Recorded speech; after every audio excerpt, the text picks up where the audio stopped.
ناظرین آداب، مدھول express news میں آپ سب کا خیر مقدم ہے۔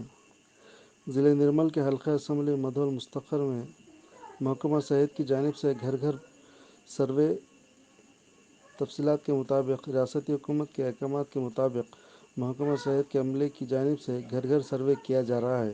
اس موقع پر M P D O Suresh Babu, doctor Akash, مقامی سرپنچ وینکٹ پور راجندر،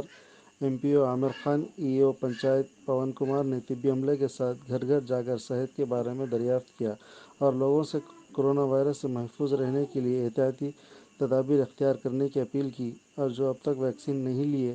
ان کو ویکسین بھی دیا گیا۔ اس موقع پر ہیلتھ سپروائزر دتورام، اے این ایم، وجیا جیوتی، آشا ورکرز،